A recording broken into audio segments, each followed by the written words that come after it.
ओम शांति। आज की मुरली की तारीख है 2 अप्रैल 2024।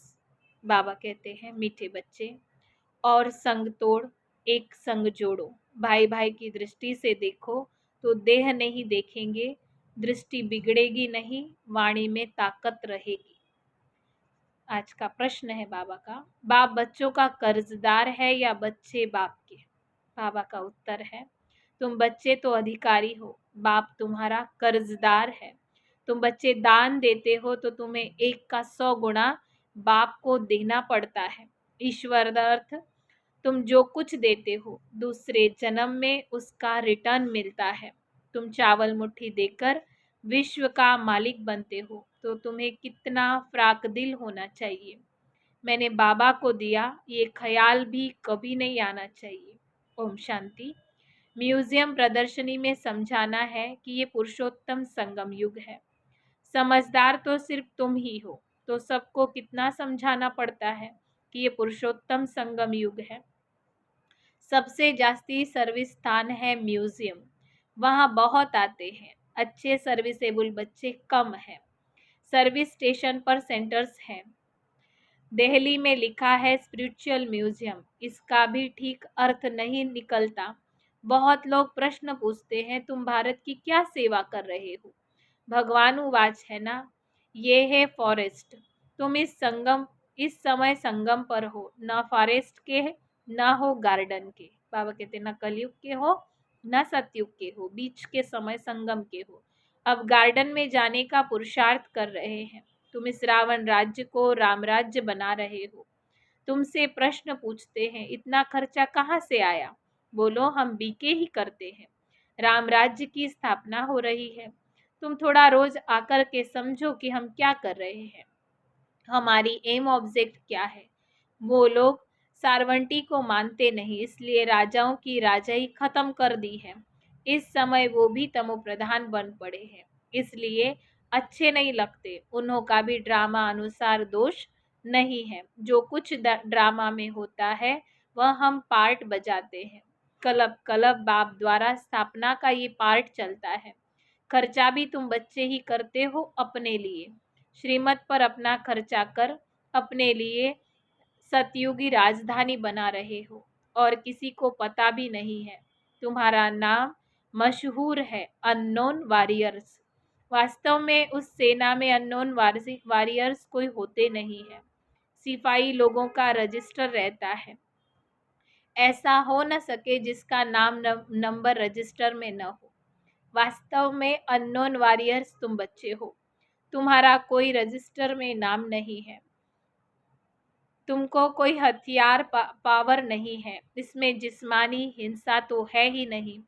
योग बल से तुम विश्व पर जीत पाते हो। ईश्वर सर्वशक्तिमान है ना। याद से तुम शक्ति ले रहे हो। सतो प्रधान बनने के लिए तुम बाप से योग लगा रहे हो। तुम सतो प्रधान बने तो राज्य भी सतो प्रधान चाहिए ना। सो तुम श्रीमत पर स्थापन करते हो। इनकाग्निटो उनको ही कहा जाता है जो है परंतु देखने में नहीं आए।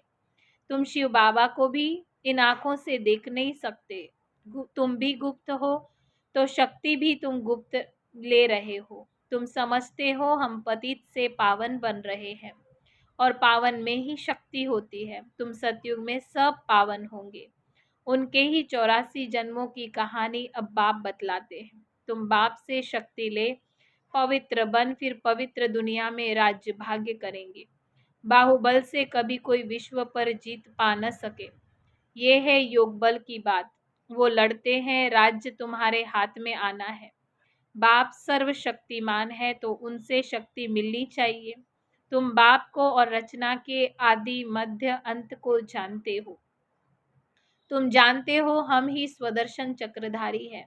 ये सबको स्मृति नहीं रहती। तुम बच्चों को स्मृति रहनी चाहिए, क्योंकि तुम बच्चों को ही ये नॉलेज मिलती है। बाहर वाले तो कोई समझ न सके, इसलिए सभा में बिठाया नहीं जाता। पतित पावन बाप को सब बुलाते हैं, परंतु अपने को पतित कोई भी समझते नहीं है। ऐसे ही गाते रहते हैं, पतित पावन सीताराम। तुम सब हो ब्राइड्स, बाप है ब्राइड ग्रूम। वो आते ही हैं सर्व की सद्गति करने। तुम बच्चों को श्रृंगार कराते हैं। तुमको डबल इंजन मिली है। रोल्स रोल रोल्स रॉयल में इंजन बहुत अच्छी होती है। बाप भी ऐसे हैं, कहते हैं पतित पावन आओ, हमको पावन बनाकर के साथ ले जाओ। तुम सब शांत में बैठे हो, कोई झांझ आदि नहीं बजाते। तकलीफ की कोई बात नहीं है। चलते फिरते बाप को याद करते रहो। जो मिले उनको रास्ता बताते रहो। बाप कहते हैं मेरे व लक्ष्मी नारायण के, राधा कृष्ण आदि के जो भी भक्त हैं उनको ये दान देना है, व्यर्थ नहीं गंवाना है। पात्र को ही दान दिया जाता है। पतित मनुष्य पतित को ही दान देते रहते हैं। बाप है सर्वशक्तिमान, उनसे तुम शक्ति लेकर उत्तम बनते हो। रावण जब आता है उस समय भी संगम हुआ, कलयुग और सतयुग का। ज्ञान कितना समय और भक्ति कितना समय चलती है, ये सब बातें तुमको समझकर समझानी है। मुख्य बात है बेहद के बाप को याद करो। जब बेहद का बाप आते हैं तो विनाश भी होता है। महाभारत लड़ाई कब लगी? जब भगवान ने राजयोग सिखाया था। समझ में आता है नई दुनिया का आदि पुरानी दुनिया का अंत अर्थात विनाश होना है। दुनिया घोर अंधियारे में पड़ी है, अब उनको जगाना है।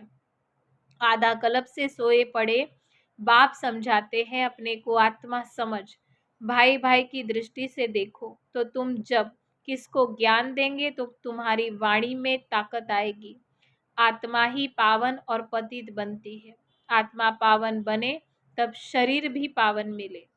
अभी तो मिल न सके। पावन सभी को बनना है, कोई योग बल से, कोई सजाओं से। मेहनत है याद की यात्रा की। बाबा प्रैक्टिस कराते हैं, कहाँ भी जाओ बाबा की याद में जाओ। जैसे पादरी लोग शांति में क्राइस्ट की याद में जाते हैं और क्राइस्ट की याद करते हैं।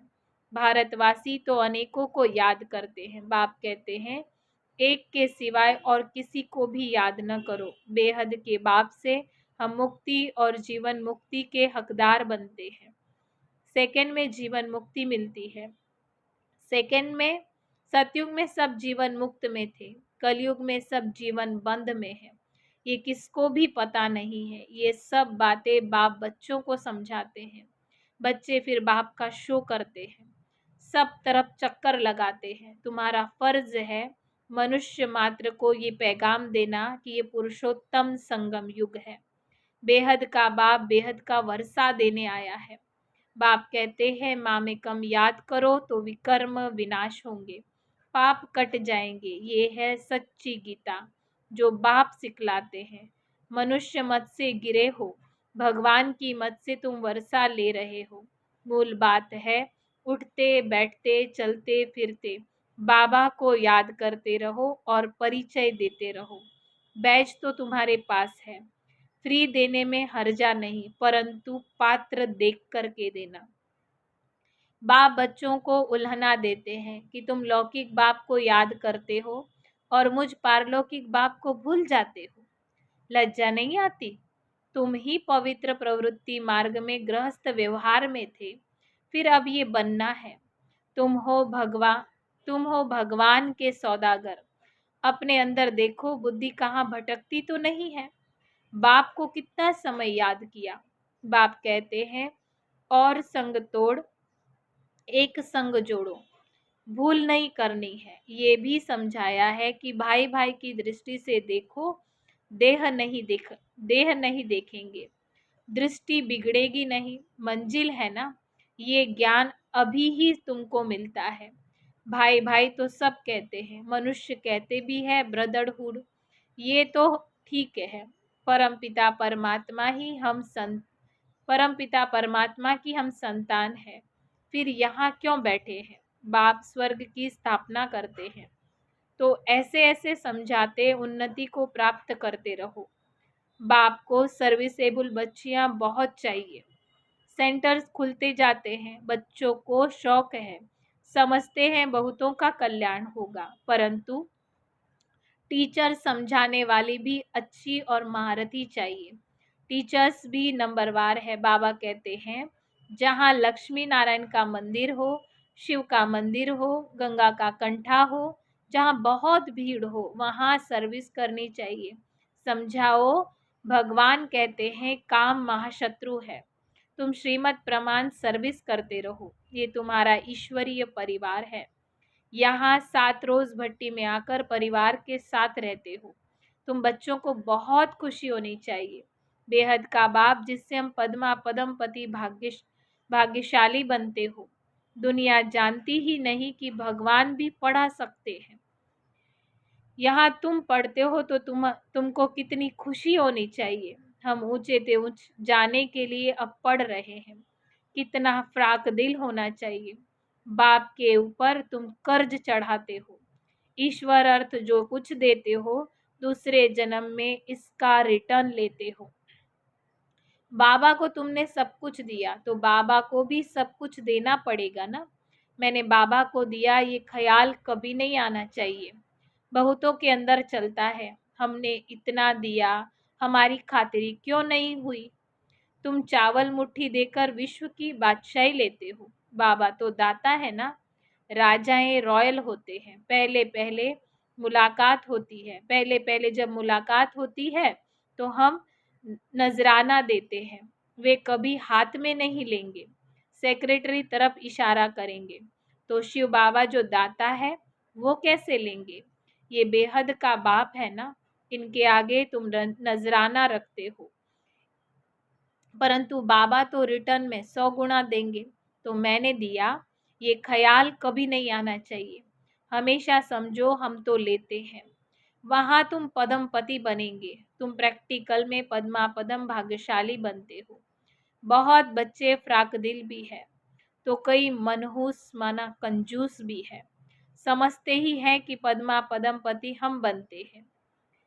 समझते ही नहीं है कि पद्मा पदमपति हम बनते हैं। हम बहुत सुखी बनते हैं। जब परमात्मा बाप गैर हाजिर है तो इनडायरेक्ट अल्पकाल के लिए फल देते हैं। जब हाजिर है तो 21 जन्मों के लिए देते हैं। ये गाया हुआ है कि शिव बाबा का भंडारा भरपूर। देखो ढेर बच्चे हैं, किसको भी ये मालूम नहीं कि कौन क्या देते हैं। बाप जाने और बाप की गोत्री माना ब्रह्मा जाने, जिसमें बाप रहते हैं, बिल्कुल साधारण है। इस कारण बच्चे यहाँ से बाहर निकलते हैं तो वो नशा गुम हो जाता है। ज्ञान योग नहीं तो खिटखिट चलती रहती है। अच्छे अच्छे बच्चों को भी माया हरा देती है, माया बेमुख कर देती है। शिव बाबा जिसके पास तुम आते हो उनको तुम याद नहीं कर सकते हो। अंदर अथाह खुशी होनी चाहिए। वह दिन आया आज जिसके लिए कहते थे आप आएंगे तो हम आपके बनेंगे। भगवान आकर अब एडाप्ट करते हैं तो कितना खुश नसीब कहेंगे। कितनी खुशी में रहना चाहिए, परंतु माया खुशी गवा देती है। अच्छा, मीठे मीठे सिखिल दे बच्चों प्रति माता पिता बाप दादा का याद प्यार और गुड मॉर्निंग। रूहानी बाप की रूहानी बच्चों को नमस्ते। हम रूहानी बच्चों की रूहानी बाप दादा को याद प्यार गुड मॉर्निंग नमस्ते। थैंक यू बाबा। धारणा के लिए मुख्य सार है पहली पॉइंट, भगवान ने हमें एडाप्ट किया है, वही हमें टीचर बनकर पढ़ा रहे हैं। अपने पद्मा पदम भाग्य का सिमरन कर सदा खुशी में रहना है। दूसरा है हम आत्मा भाई भाई है, ये दृष्टि पक्की करनी है। देह को नहीं देखना, भगवान से सौदा करने के बाद फिर बुद्धि को भटकाना नहीं है। आज का वरदान है इस अलौकिक जीवन में संबंध और शक्ति से अविनाशी स्नेह और सहयोग प्राप्त करने वाली श्रेष्ठ आत्मा भव। विस्तार है इस अलौकिक जीवन में संबंध की शक्ति आप बच्चों को डबल रूप में प्राप्त होती है। एक बाप द्वारा सर्व संबंध और दूसरा दैवी परिवार द्वारा संबंध। इस संबंध में सदा निस्वार्थ स्नेह, अविनाशी स्नेह और सहयोग सदा प्राप्त होता रहता है। तो आपके पास संबंध की भी शक्ति है। ऐसी श्रेष्ठ अलौकिक जीवन वाली शक्ति संपन्न वरदानी आत्माएं हो, इसलिए अर्जी करने वाले नहीं, सदा राजी रहने वाले बनो। आज का स्लोगन है कोई भी प्लान विदेही, साक्षी बन सोचो और सेकंड में प्लान स्थिति बनाते चलो। अच्छा, ओम शांति।